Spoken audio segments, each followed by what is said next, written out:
Selama 15 tahun aku hidup hanya untuk satu orang, anak semata wayangku. Aku rela menjual perhiasan terakhir peninggalan suamiku, bekerja dari subuh hingga larut malam, bahkan menahan lapar agar ia bisa lulus kuliah. Tapi di ulang tahunku yang ke-58, di depan istri dan anaknya sendiri, ia berkata dengan tenang, "Bu, rumah ini sebaiknya dijual saja. Ibu ikut tinggal sama kami, daripada merepotkan." Saat itu aku baru sadar. Ternyata aku bukan lagi orang yang paling ia lindungi. Namaku Ratna Wulandari. Usiaku 58 tahun. Sejak suamiku meninggal karena kecelakaan kerja 15 tahun lalu, aku menjalani hidup sebagai ibu sekaligus ayah bagi anakku, Dimas. Aku membuka warung makan kecil di depan rumah. Pukul 4 pagi aku sudah berada di dapur. Memasak nasi uduk, menggoreng tempe, membuat sambal, lalu melayani pelanggan sampai sore. Malam harinya, aku masih menerima pesanan nasi kotak agar biaya sekolah Dimas tidak pernah terlambat. Aku tidak pernah mengeluh. Bagiku, melihat Dimas berhasil jauh lebih penting daripada memikirkan lelahku sendiri. Kini Dimas sudah bekerja di sebuah bank swasta. Ia menikah 2 tahun lalu dengan seorang wanita bernama Sheila. Sejak menikah, rumah terasa semakin sepi. Dimas jarang pulang. Kalaupun datang, biasanya hanya sebentar. Namun hari itu berbeda. Hari itu adalah ulang tahunku. Aku sengaja memasak semua makanan kesukaan mereka. Opor ayam untuk Dimas, rendang untuk Sheila, dan puding coklat untuk cucuku, Nisa, yang baru berusia 10 tahun. Meski sederhana, aku berharap bisa makan bersama seperti dulu. Menjelang siang, suara mobil berhenti di depan rumah. "Nenek!" Nisa langsung berlari memelukku. Aku tersenyum lebar. Cucu nenek tambah cantik. Nisa kangen. Nenek juga. Belum sempat kami berbincang, Sheila sudah masuk sambil melihat sekeliling rumah. "Mas, cepat ya. Kita jangan terlalu lama." Aku pura-pura tidak mendengar. "Mari masuk." Kami duduk di ruang makan. Nisa tampak lahap menikmati opor ayam. "Wah, enak sekali, Nek." Aku tertawa kecil. "Kalau Nisa suka, nanti nenek bungkus buat dibawa pulang." Sheila hanya memainkan sendok di piringnya. "Bu, sebenarnya ibu nggak usah capek-capek masak sebanyak ini." "Nggak apa-apa. Mumpung kalian datang." Beberapa menit suasana berjalan tenang. Sampai Sheila membuka pembicaraan. "Mas, kemarin rumah yang kita lihat masih tersedia, kan?" "Iya." "Sayang kalau dilepas." Aku hanya diam sambil menuangkan teh. Sheila kembali berkata, "Kalau uang mukanya kurang, sebenarnya ada cara yang paling mudah." Dimas menatap istrinya. "Cara apa?" Sheila melirik ke arahku. "Rumah ibu ini kan lumayan besar." Tanganku berhenti menuang teh. "Kalau dijual, uangnya pasti cukup." Suasana mendadak hening. Aku berharap Dimas segera menghentikan pembicaraan itu. Namun ia justru menarik napas pelan. "Bu." "Iya, Mas. Rumah ini memang sudah tua." Aku hanya menatap wajah anakku. "Ibu nanti ikut tinggal sama kami." Kalimat itu terdengar baik. Tetapi entah mengapa, hatiku terasa begitu sesak. Rumah ini bukan sekadar bangunan. Di ruang tamu inilah suamiku mengajari Dimas membaca. Di halaman belakang itulah kami menanam pohon mangga saat Dimas berusia 5 tahun. Setiap sudut rumah ini menyimpan kenangan keluarga kami. Aku tersenyum tipis. "Rumah ini dibangun ayahmu?" "Iya, Bu." Beliau mencicilnya bertahun-tahun. Dimas menunduk. Aku melanjutkan pelan. "Kalau ibu menjual rumah ini, rasanya seperti kehilangan ayahmu untuk kedua kalinya." Belum sempat Dimas menjawab, Sheila mendesah pelan. "Bu, kita harus realistis. Rumah tua begini nanti malah merepotkan." Saat itulah suara kecil Nisa memecah keheningan. "Aku suka rumah nenek." Semua menoleh. "Di sini banyak bunga. Nenek selalu masakin Nisa." "Aku nggak mau rumah nenek dijual." Sheila langsung menegur. "Nisa, jangan ikut campur." Anak itu langsung terdiam. Aku mengusap kepalanya sambil tersenyum. "Nggak apa-apa, sayang." Setelah makan selesai, aku masuk ke dapur mencuci piring. Dari balik jendela kecil, suara Dimas dan Sheila terdengar jelas. "Mas, pelan-pelan saja membujuk ibu." "Iya. Kalau rumah itu dijual, Cicilan rumah baru kita aman. Aku akan bicara lagi minggu depan. Air keran terus mengalir. Namun tanganku berhenti bergerak. Mereka datang bukan untuk merayakan ulang tahunku. Mereka datang karena menginginkan rumah ini. Tak lama kemudian mereka pamit. Bu, kami pulang dulu. Iya. Jangan lupa dipikirkannya. Aku hanya mengangguk. Mobil mereka perlahan meninggalkan halaman. Aku masih berdiri di depan pintu ketika pandanganku tertuju pada meja makan. Lilin ulang tahun yang kubeli pagi tadi masih tersimpan di dalam kotaknya. Belum sempat dinyalakan. Belum sempat dipakai. Dan baru saat itulah aku sadar. Sejak mereka datang hingga pulang, tidak ada satupun yang mengucapkan, "Selamat ulang tahun, Bu." Aku menarik napas panjang. Air mata akhirnya jatuh tanpa bisa kutahan. Di saat yang sama, seorang petugas pos berhenti di depan pagar. "Permisi, Bu Ratna." "Iya." "Ada surat tercatat untuk Ibu." Aku menerima amplop coklat itu dengan bingung. Pengirimnya adalah sebuah kantor notaris. Aku membukanya perlahan. Begitu membaca isi baris pertama, tubuhku langsung lemas. Tanganku gemetar. Mataku membelalak. Surat itu bukan hanya akan mengubah hidupku, tetapi juga menjadi awal penyesalan terbesar yang pernah dirasakan anakku. Sebelum lanjut, jangan lupa klik subscribe agar tidak ketinggalan kelanjutan kisah Ratna. Karena mulai bab berikutnya, rahasia yang selama ini tersembunyi akan mulai terungkap satu persatu. Aku masih berdiri di teras rumah sambil memegang amplop coklat itu. Entah mengapa, jantungku berdebar semakin kencang. Sudah bertahun-tahun aku tidak pernah berurusan dengan kantor notaris. Apalagi menerima surat resmi seperti ini. Perlahan kubuka amplop itu. Di dalamnya hanya ada 2 lembar surat. Baris pertama langsung membuatku terpaku. Kepada Ibu Ratna Wulandari, kami memohon kehadiran Ibu di kantor notaris Adiwijaya Urekan sehubungan dengan pelaksanaan wasiat almarhum Bapak Surya Wibisono. Pak Surya. Aku mengucapkan nama itu hampir tanpa suara. Beliau adalah kakak kandung almarhum suamiku.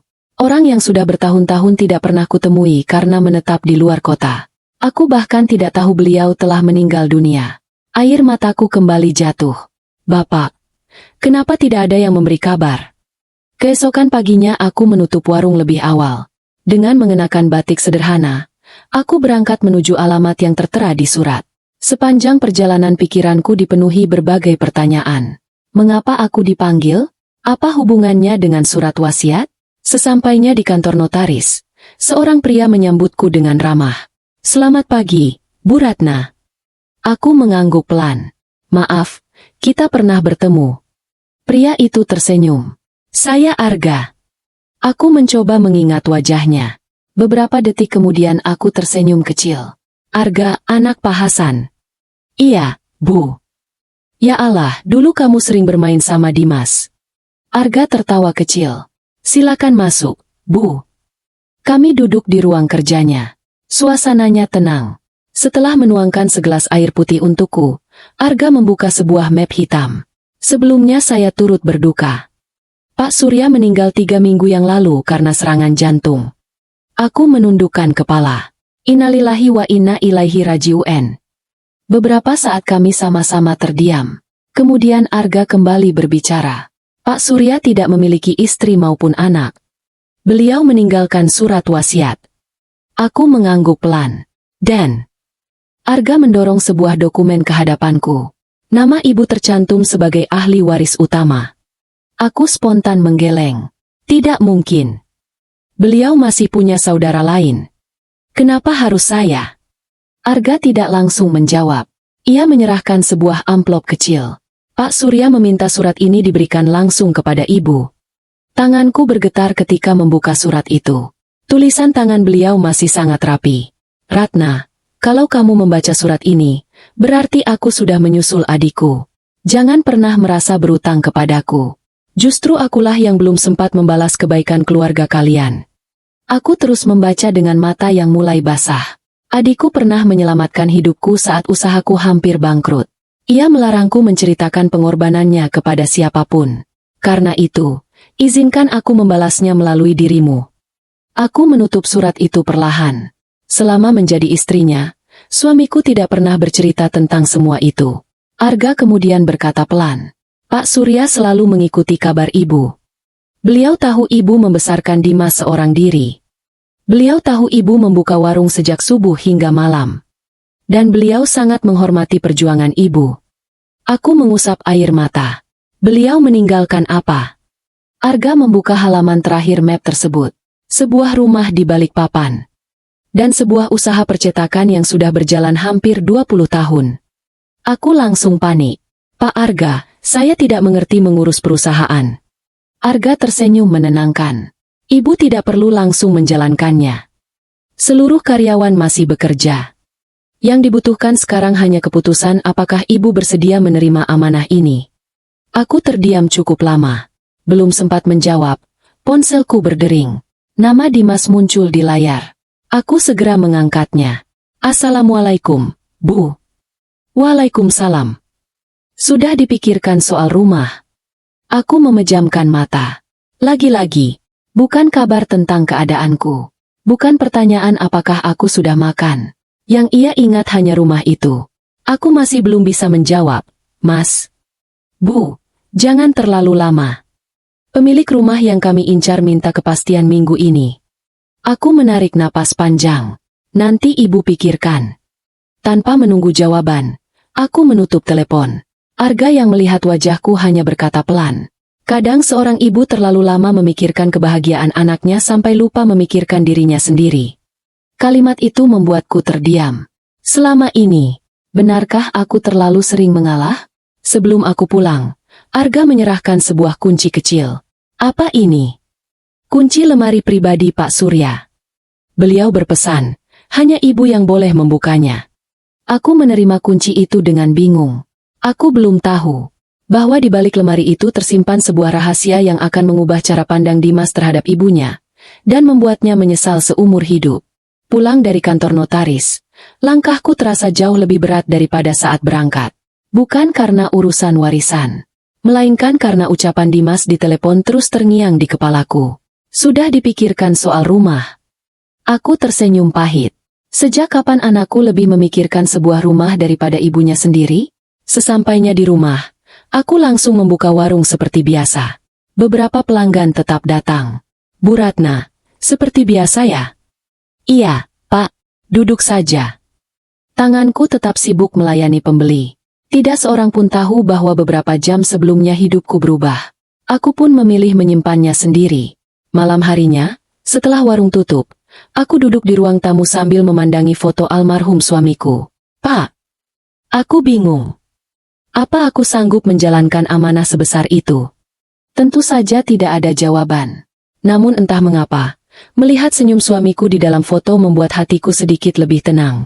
Keesokan harinya, Arga datang ke rumah. Ia membawa beberapa map berisi dokumen. Maaf mengganggu, Bu. Silakan masuk. Setelah duduk, Arga mulai menjelaskan. Usaha percetakan peninggalan Pak Surya masih berjalan dengan baik. Ada seorang manajer yang selama ini mengelolanya. Beliau berharap ibu datang minggu depan untuk berkenalan dengan para karyawan.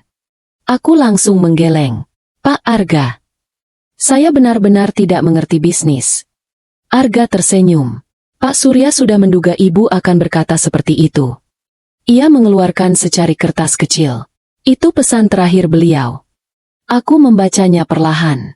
Ratna, jangan takut belajar. Kamu berhasil membesarkan anak sendirian.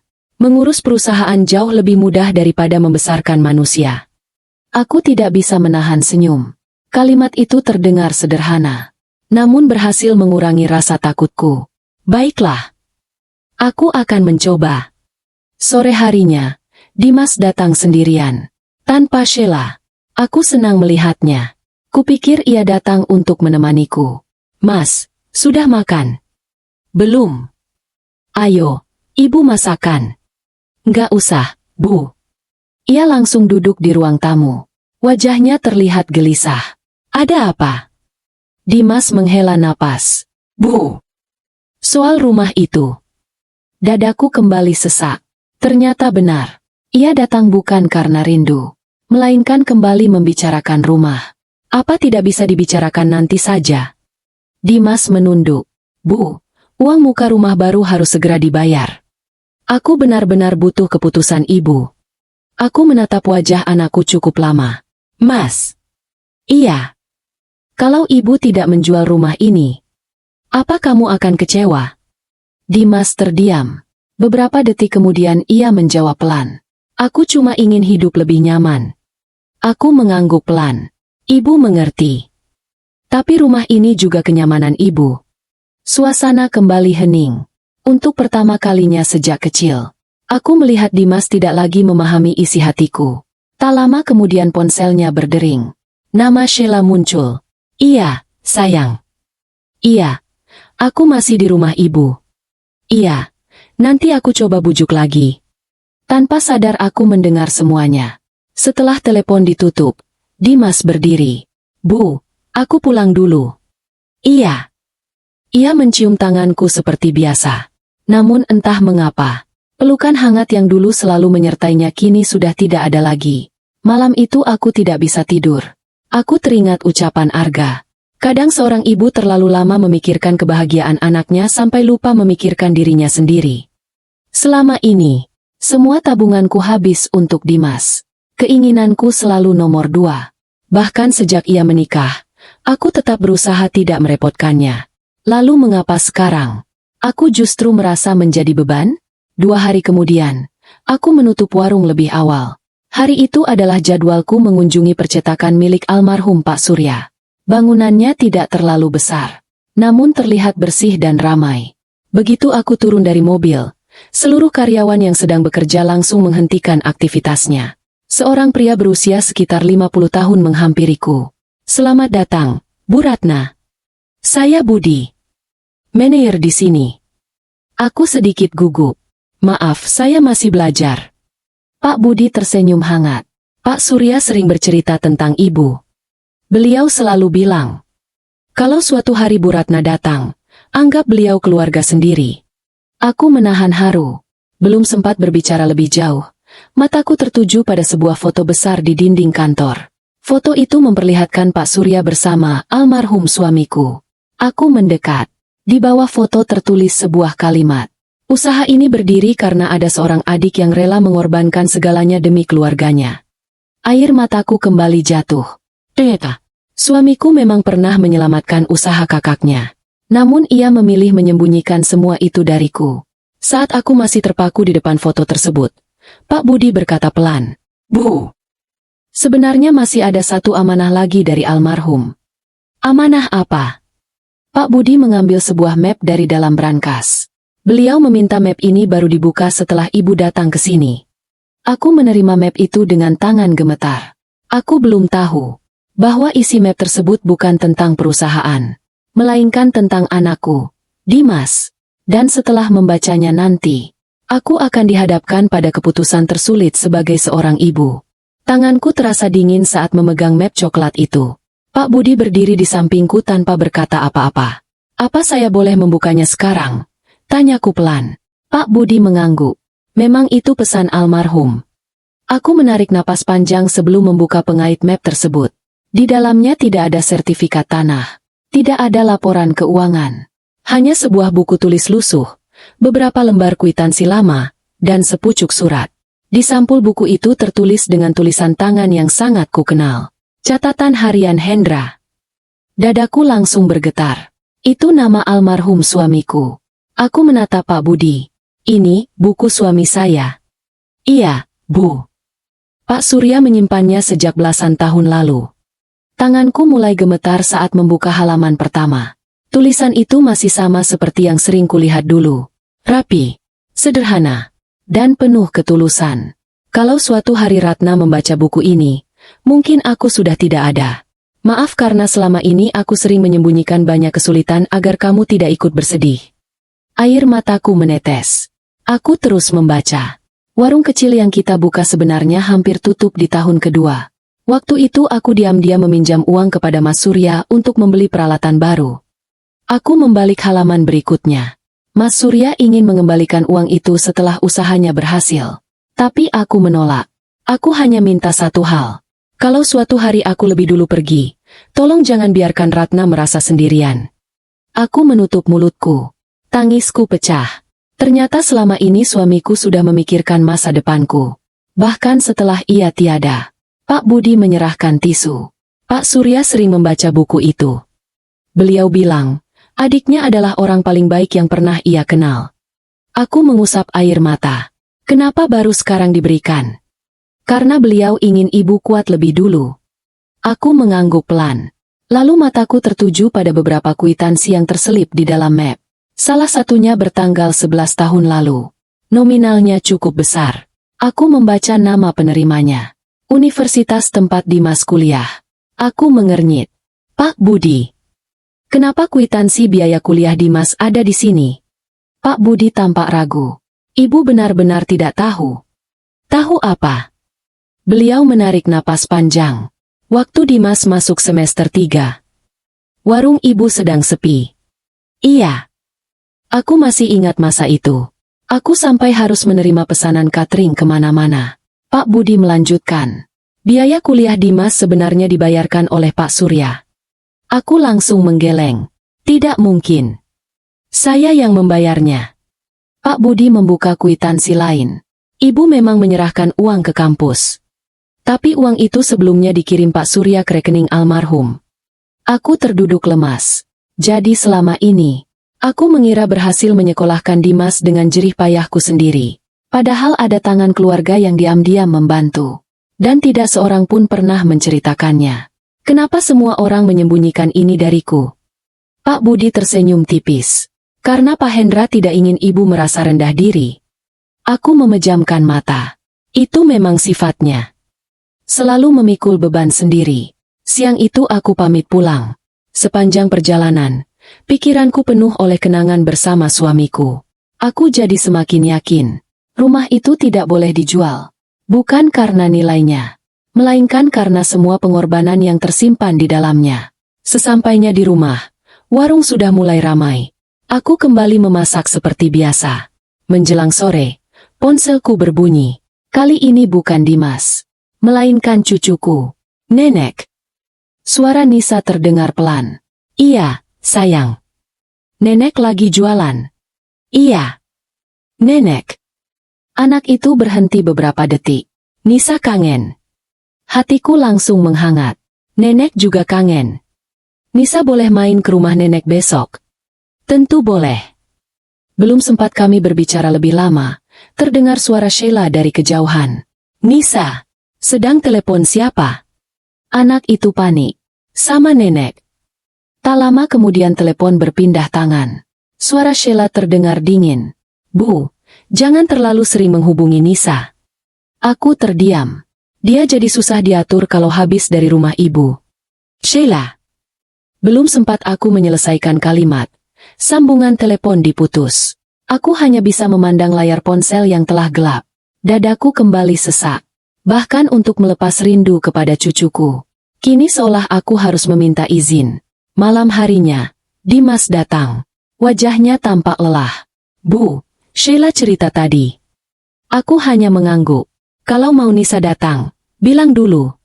Aku cuma menerima telepon dari cucuku. Iya, tapi Sheila merasa ibu terlalu memanjakan dia. Aku tersenyum pahit. Mas, dulu waktu kamu kecil, ibu juga memanjakanmu. Tapi tidak pernah ada yang melarangmu bertemu nenekmu. Dimas terdiam. Untuk sesaat, wajahnya seperti menyimpan rasa bersalah. Namun hanya sesaat. Bu. Soal rumah itu. Kalimat itu lagi, dan lagi. Aku perlahan berdiri. Mas. Ibu sudah memutuskan. Dimas langsung menatapku penuh harap. Apa, Bu? Aku menatap foto almarhum suamiku di dinding. Lalu kembali menatap anakku. Dengan suara tenang aku berkata, rumah ini tidak akan ibu jual. Wajah Dimas langsung berubah. Ia belum pernah melihat ibunya menolak permintaannya sekeras itu. Dan ia tidak tahu. Keputusan itu baru menjadi awal dari badai besar yang akan menghantam keluarganya. Keputusan yang kuucapkan malam itu membuat ruang tamu terasa begitu sunyi. Dimas masih berdiri di hadapanku. Wajahnya berubah tegang. Jadi, keputusan ibu sudah bulat. Aku mengangguk pelan. Iya, Mas. Rumah ini tidak akan ibu jual. Beberapa detik tidak ada suara. Lalu Dimas mengembuskan napas panjang. Bu, kenapa ibu jadi keras kepala begini? Aku tersenyum tipis. Bukan keras kepala. Ibu hanya menjaga peninggalan ayahmu. Tapi kami juga sedang memikirkan masa depan. Ayahmu dulu membangun rumah ini juga untuk masa depan. Dimas mengusap wajahnya pelan. Aku benar-benar tidak mengerti ibu. Aku menatap anakku dengan tenang. Justru ibu yang mulai tidak mengerti kamu. Kalimat itu membuat Dimas terdiam. Selama ini, aku hampir tidak pernah membantah keinginannya. Kalau ia ingin sepeda, aku menabung. Kalau ia ingin kuliah di kota, aku bekerja lebih keras. Kalau ia menikah, aku ikut membantu semampuku. Namun malam itu, untuk pertama kalinya aku mengatakan, tidak. Dan ternyata, anakku tidak siap menerimanya. Pintu rumah tiba-tiba terbuka. Sheila masuk dengan wajah kesal. Mas, kok lama? Ia berhenti ketika melihat suasana di ruang tamu. Sudah dibicarakan. Dimas mengangguk pelan. Ibu menolak. Sheila langsung menoleh kepadaku. Bu, kenapa? Aku tetap tenang. Karena rumah ini tidak dijual. Sheila tertawa kecil. Tawa yang terdengar seperti sedang mengejek. Bu, kami ini bukan mau mengambil rumah ibu. Kami cuma ingin hidup lebih layak. Aku tidak menjawab. Sheila kembali berkata, apa ibu tega melihat anak sendiri terus mengontrak rumah kecil? Aku memandang menantuku. Masih banyak cara mencari rezeki selain menjual rumah orang tua. Wajah Sheila langsung berubah. Maksud ibu? Ibu hanya menjawab pertanyaanmu. Sheila menarik tangan Dimas. Mas, sudahlah. Percuma bicara. Kalau memang ibu lebih sayang rumah ini daripada masa depan kita, ayo pulang. Kalimat itu menusuk hati. Namun yang lebih menyakitkan adalah, Dimas tidak membantah. Ia benar-benar berdiri. Lalu menatapku. Bu. Aku harap suatu hari nanti ibu mengerti. Aku tersenyum tipis. Ibu justru berharap suatu hari nanti kamulah yang mengerti. Tanpa berkata apa-apa lagi, mereka pergi. Suara pintu yang menutup terdengar begitu keras. Aku terduduk perlahan di kursi. Rumah kembali sunyi. Keesokan paginya, aku tetap membuka warung seperti biasa. Tetangga-tetangga mulai berdatangan. Bu Ratna, seperti biasa. Iya, Pak. Aku berusaha tersenyum. Namun pikiranku masih dipenuhi kejadian semalam. Sekitar pukul 10, Bu Sari, tetangga sebelah, duduk sambil menikmati teh. Bu. Iya. Kemarin saya lihat Dimas keluar rumah wajahnya marah. Aku hanya tersenyum. Namanya juga keluarga. Bu Sari mengangguk pelan. Laki-laki kalau sudah menikah memang sering berubah. Aku tidak ingin membahasnya. Sudahlah, Bu. Semoga nanti juga baik-baik saja. Meski begitu, kata-kata Bu Sari terus terngiang di kepalaku. Benarkah semua anak akan berubah setelah menikah? Ataukah aku yang gagal mendidiknya? Siang harinya, Arga datang lagi ke warung. Ia memesan semangkuk soto. Sekalian makan siang, Bu. Aku tertawa kecil. Kalau setiap datang selalu makan, nanti saya malu. Justru saya yang senang. Setelah beberapa suap, Arga berkata pelan. Bagaimana keputusan ibu? Aku menerimanya. Maksudnya? Amanah Pak Surya. Arga tersenyum lega. Beliau pasti senang mendengarnya. Aku memang belum mengerti bisnis. Tapi aku ingin belajar. Itu sudah lebih dari cukup. Arga kemudian menyerahkan sebuah kartu nama. Minggu depan ada pelatihan singkat untuk pemilik usaha. Kalau ibu berkenan, saya sudah mendaftarkan nama ibu. Aku cukup terkejut. Kenapa kamu begitu banyak membantu saya? Arga tersenyum hangat. Dulu, waktu ayah saya sakit, ibulah yang setiap hari mengirim makanan tanpa pernah meminta bayaran. Aku mencoba mengingat. Ternyata benar. Belasan tahun lalu Pak Hasan pernah dirawat cukup lama. Aku hanya menganggapnya sebagai bantuan biasa.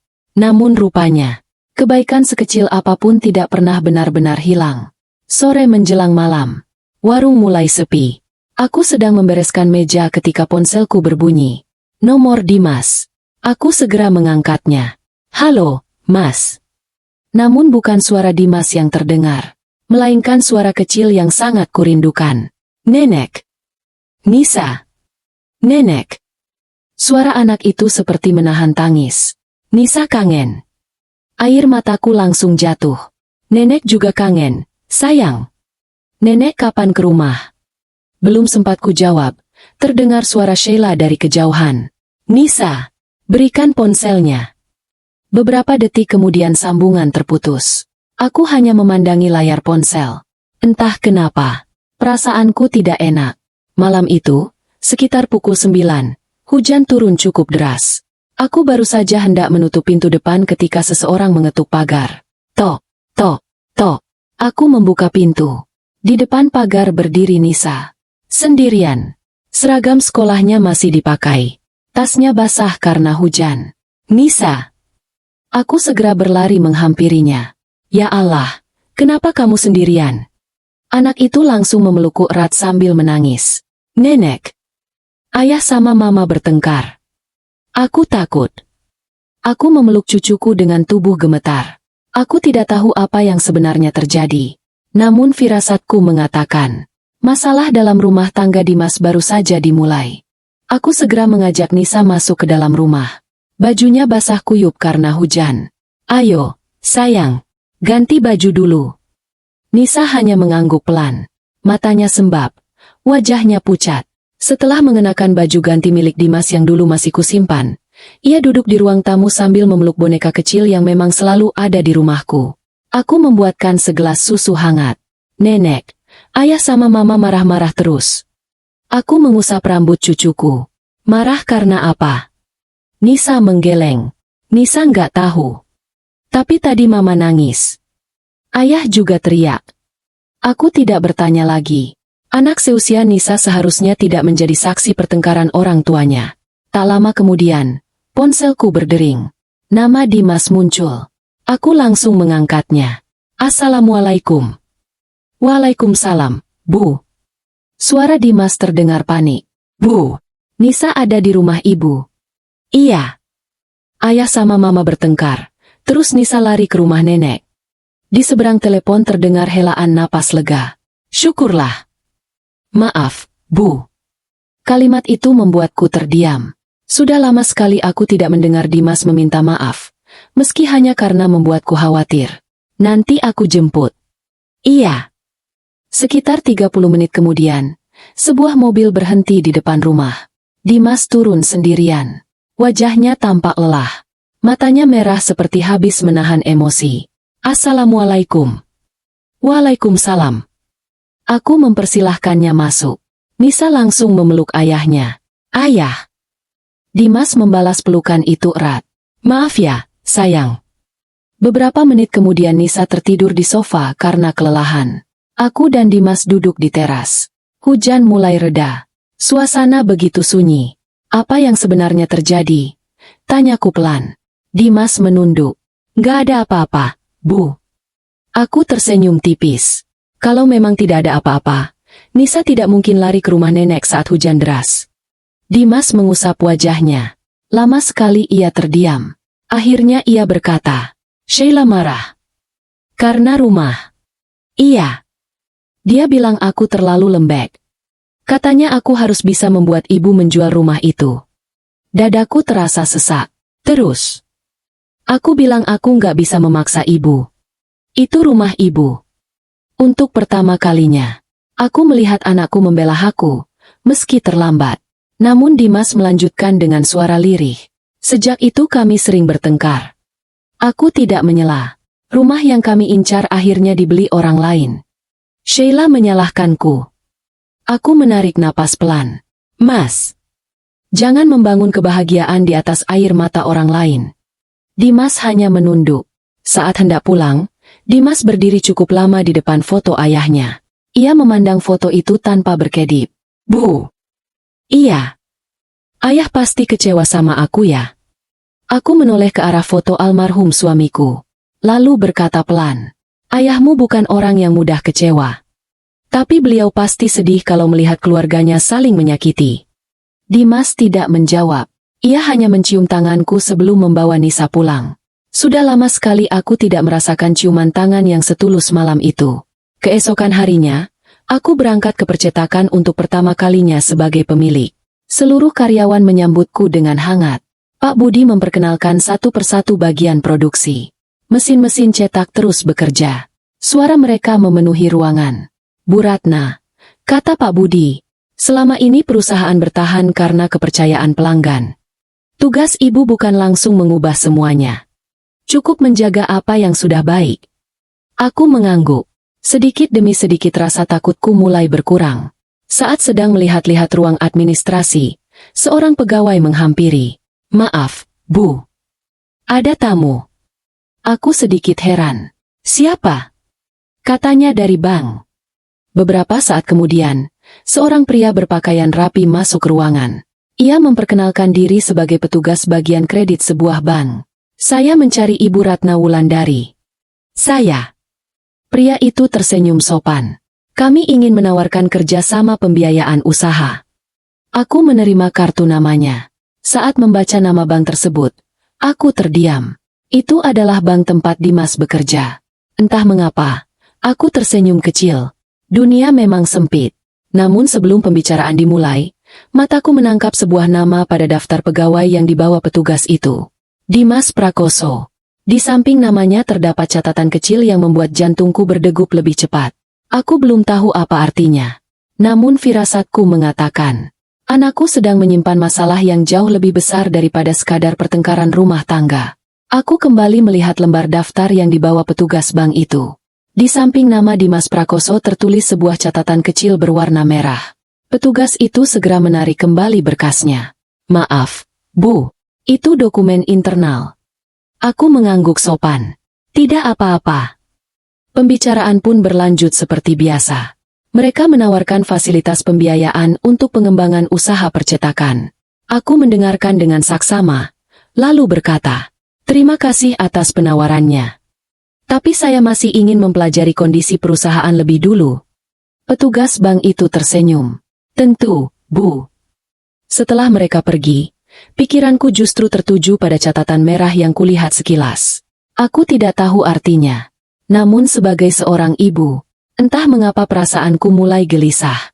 Sore harinya aku kembali ke warung. Saat sedang membereskan meja, Arga datang. Wajah ibu terlihat lelah.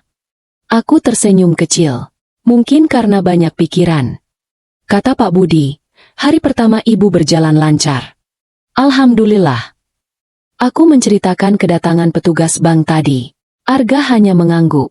Lalu, aku sempat melihat nama Dimas di salah satu berkas. Ada catatan merah di samping namanya. Arga berpikir beberapa saat. Bisa jadi hanya kode administrasi. Mudah-mudahan begitu. Aku tidak ingin berprasangka buruk kepada anakku sendiri. 2 hari kemudian, Dimas datang lagi. Namun kali ini wajahnya jauh lebih kusut. Janggutnya mulai tumbuh. Matanya terlihat kurang tidur. Mas, kamu sakit? Dimas menggeleng. Enggak apa-apa. Aku membuatkan teh hangat. Seperti dulu, saat ia masih sekolah. Minum dulu. Terima kasih, Bu. Lama sekali kami hanya diam. Akhirnya Dimas membuka suara.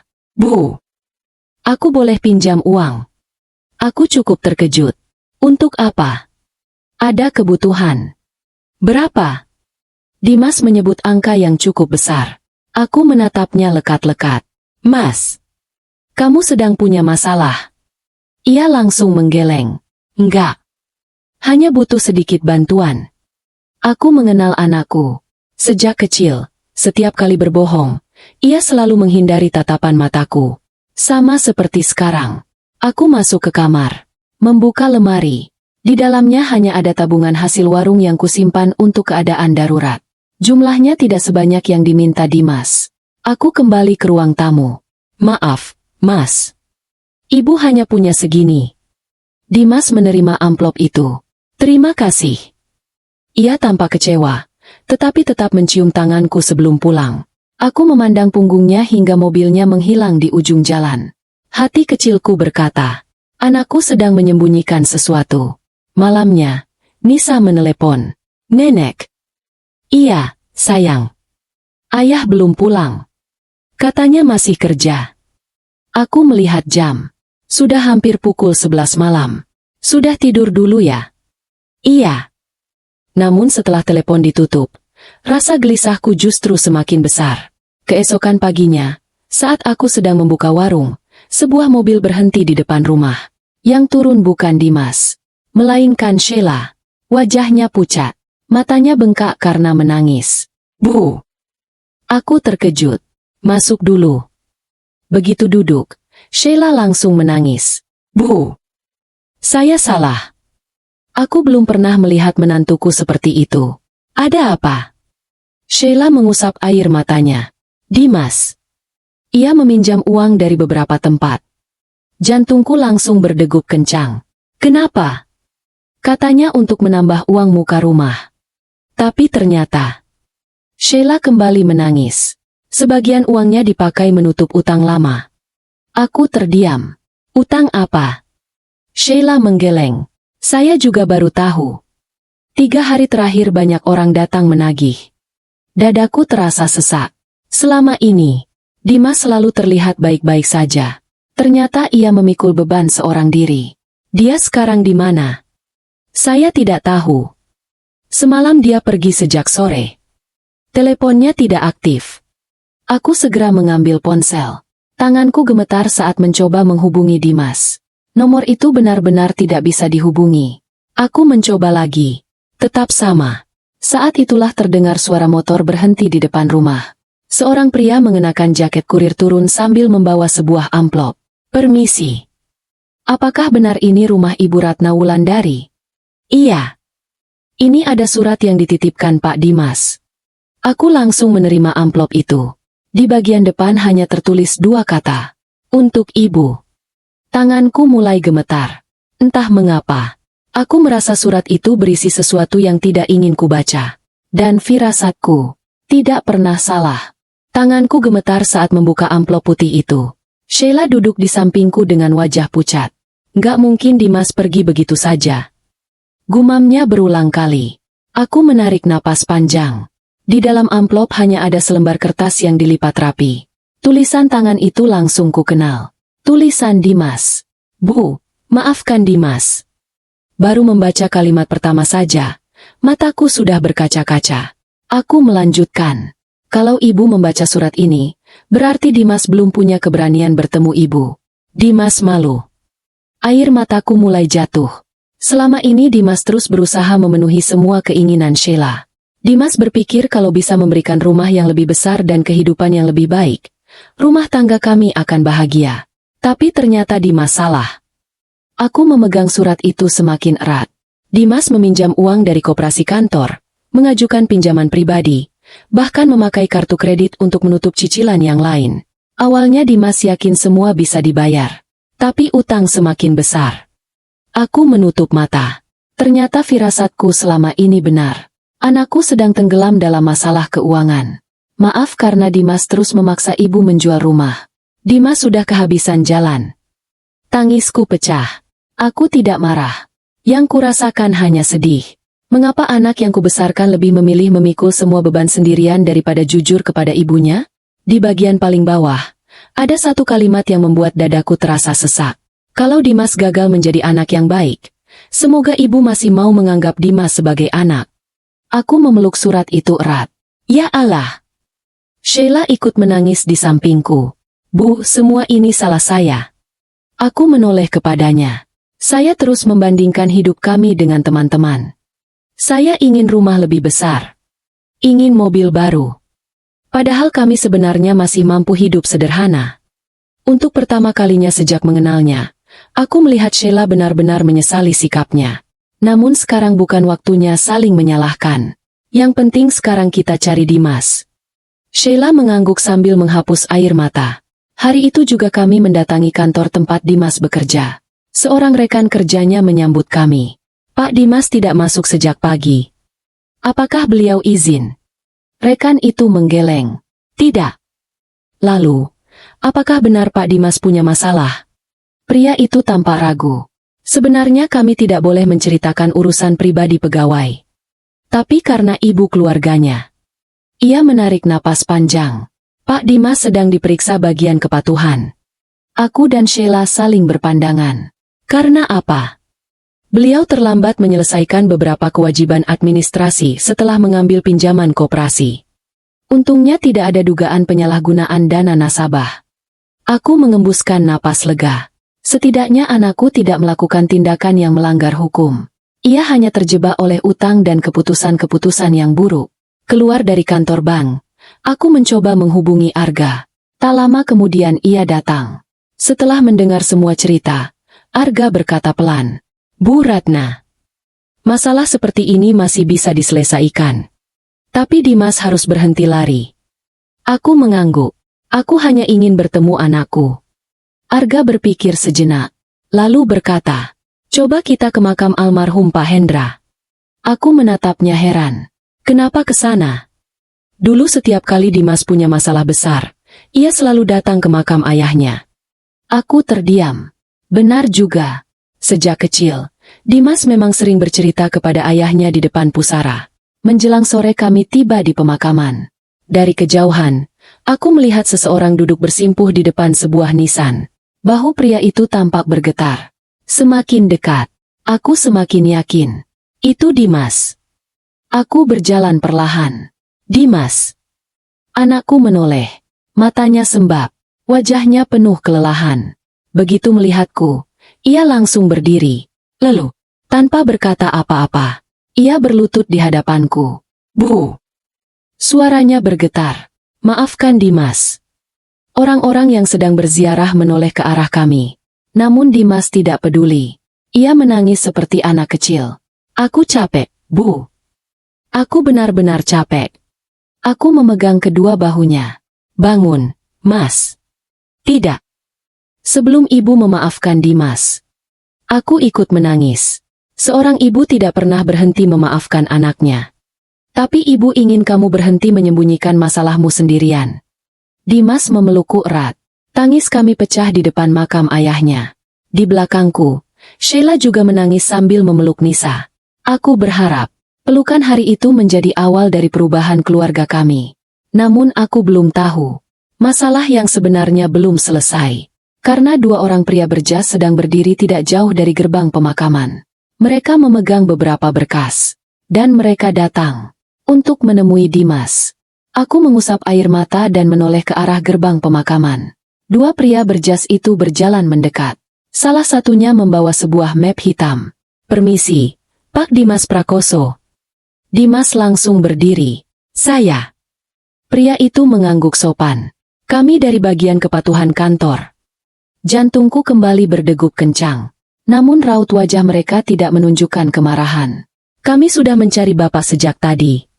Dimas menundukkan kepala. "Maaf, saya memang sengaja mematikan ponsel."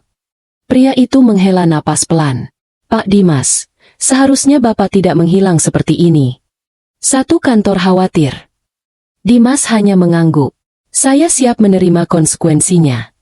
Pria itu saling berpandangan dengan rekannya. Laporan pemeriksaan sudah selesai. Dimas mengangkat wajahnya perlahan. "Seluruh transaksi Bapak sudah kami periksa. Tidak ada penyalahgunaan dana nasabah." Aku mengembuskan napas lega. Kalimat itu terasa seperti beban besar yang akhirnya terangkat. "Tapi," pria itu melanjutkan, "Bapak memang melanggar aturan internal karena mengambil pinjaman di luar kemampuan pembayaran." Dimas mengangguk. "Saya mengaku salah.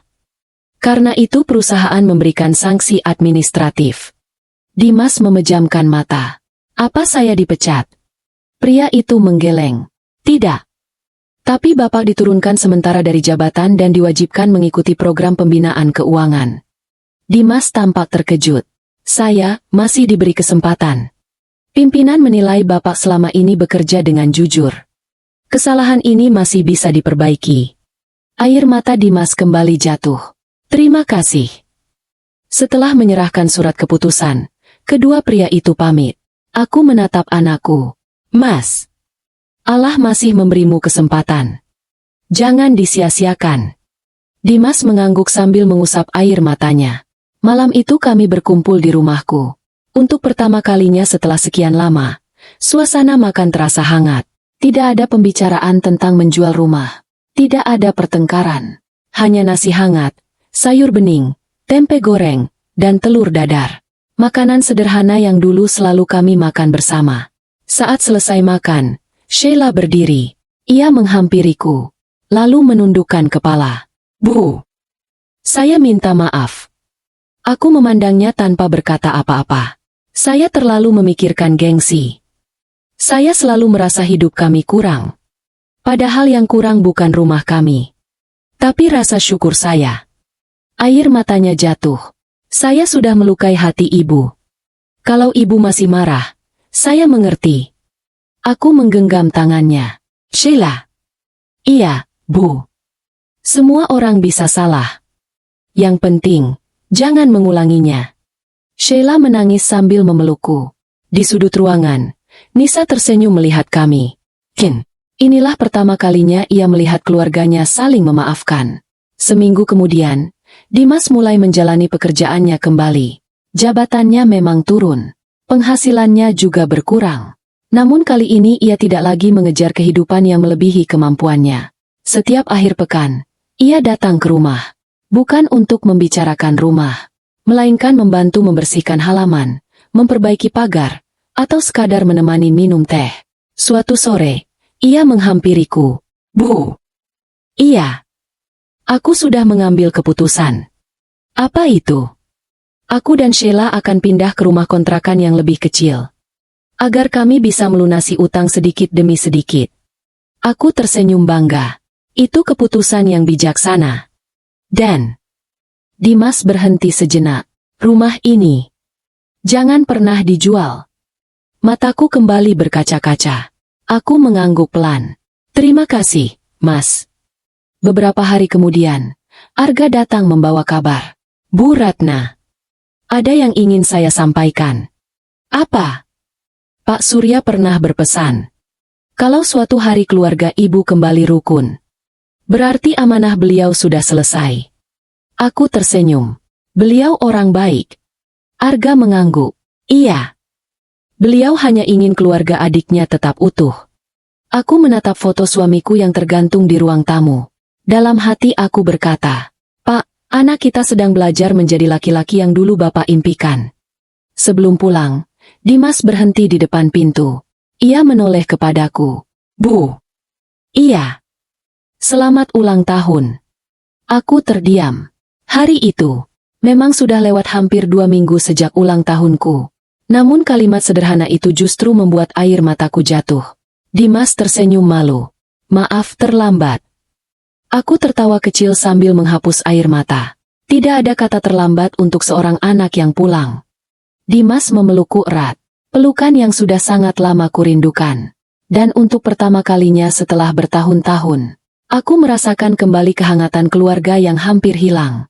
3 bulan berlalu sejak malam ketika Dimas berlutut di depan makam ayahnya. Banyak hal berubah. Tidak ada keajaiban yang membuat semua masalah langsung selesai. Utang Dimas belum lunas sepenuhnya. Jabatannya di kantor belum kembali seperti semula. Namun ada satu hal yang jauh lebih berharga. Ia berubah. Setiap Sabtu pagi, mobil Dimas selalu berhenti di depan rumahku. Bukan lagi untuk membujukku menjual rumah, melainkan membawa sapu, cat, dan kotak peralatan. Bu, pagar sebelah kanan sudah mulai berkarat. Nanti aku cat ulang. Minggu berikutnya. Bu, atap dapur ada yang bocor. Besok aku perbaiki. Lalu minggu berikutnya lagi. Bu, pohon mangga kita sudah banyak buahnya. Ayo nanti kita panen sama Nisa. Aku hanya bisa tersenyum. Rumah yang dulu ingin dijualnya, kini justru dirawat dengan penuh kasih. Sheila pun perlahan berubah. Ia mulai hidup lebih sederhana. Tas-tas bermerek yang dulu begitu dibanggakan satu persatu dijual untuk membantu melunasi utang. Ia bahkan mulai membuat kue rumahan. Awalnya hanya untuk tetangga. Lalu pesanan datang dari kantor-kantor di sekitar rumah. Suatu sore ia datang membawa beberapa kotak kue. Bu. Iya. Kalau ibu berkenan, boleh nggak kue ini dititipkan di warung? Aku tersenyum. Tentu saja boleh. Sejak hari itu, warung kecilku menjual kue buatan Sheila. Pelanggan menyukainya. Setiap sore, kotak-kotak itu selalu habis. Melihat menantuku bekerja keras dengan tangannya sendiri membuatku ikut bangga. Bukan karena hasilnya besar, tetapi karena ia mulai belajar menghargai proses. Sementara itu, usaha percetakan yang diwariskan Pak Surya juga berkembang dengan baik. Aku memang tidak mengelolanya sendirian. Pak Budi tetap menjadi manajer. Aku hanya datang beberapa kali dalam seminggu untuk belajar dan mengambil keputusan penting. Keuntungan perusahaan sebagian kusimpan sebagai modal. Sebagian lagi kugunakan untuk memperbaiki kesejahteraan para karyawan. Pak Budi suatu hari berkata, "Pak Surya tidak salah memilih orang." Aku tersenyum kecil. Bukan saya yang hebat. Saya hanya berusaha menjaga amanah. 6 bulan kemudian, Dimas datang membawa sebuah map. "Bu, ada apa?" Ia menyerahkan beberapa lembar kertas. Aku membacanya perlahan. Ternyata itu adalah bukti pelunasan pinjaman terakhirnya. Alhamdulillah. Sudah lunas, Bu. Aku menatap wajah anakku. Wajah yang kini jauh lebih tenang dibanding beberapa bulan lalu. Tidak mudah ya? Dimas tersenyum. Capek. Tapi setiap kali mau menyerah. Aku ingat ayah. Dan aku ingat ibu. Air mataku kembali menggenang. Hari itu bertepatan dengan ulang tahunku yang ke-59. Aku tidak menyiapkan apa-apa. Kupikir kami hanya akan makan bersama seperti biasa. Namun menjelang maghrib, halaman rumah mulai ramai. Pak Budi datang. Arga datang. Bu Sari dan beberapa tetangga ikut hadir. Warung yang biasanya sederhana berubah menjadi hangat penuh tawa. Saat lampu dipadamkan, Nisa keluar sambil membawa kue ulang tahun kecil. Selamat ulang tahun, Nenek. Semua orang ikut bernyanyi. Aku menutup mulutku menahan haru. Setahun yang lalu, aku meniup lilin sendirian. Bahkan tidak ada yang mengingat hari ulang tahunku. Kini, orang-orang yang kusayangi berdiri mengelilingiku. Dimas melangkah mendekat. Di tangannya ada sebuah bingkai foto. Bu, aku punya hadiah. Aku menerima bingkai itu. Isinya adalah foto lama. Foto ketika aku, almarhum suamiku, dan Dimas kecil sedang duduk di teras rumah ini. Di bagian bawah foto tertulis sebuah kalimat. Rumah bukan sekadar tempat tinggal. Rumah adalah tempat kita selalu ingin pulang. Aku tidak sanggup lagi menahan air mata. Dimas memegang tanganku.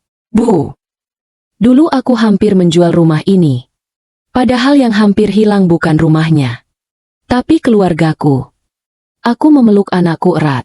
Tidak apa-apa. Yang penting kamu sudah pulang. Malam semakin larut. Semua tamu mulai berpamitan. Aku duduk sendirian di teras. Angin bertiup pelan. Mataku memandang langit. Dalam hati aku berkata, Pak Hendra, terima kasih sudah meninggalkan rumah ini. Ternyata yang Bapak wariskan bukan tembok dan atap, melainkan tempat yang mengingatkan anak kita untuk selalu kembali. Aku tersenyum. Rumah itu memang tidak pernah dijual. Tetapi justru di rumah itulah keluargaku yang hampir hancur akhirnya kembali utuh. Tamat. Terima kasih sudah mengikuti kisah Ratna hingga akhir.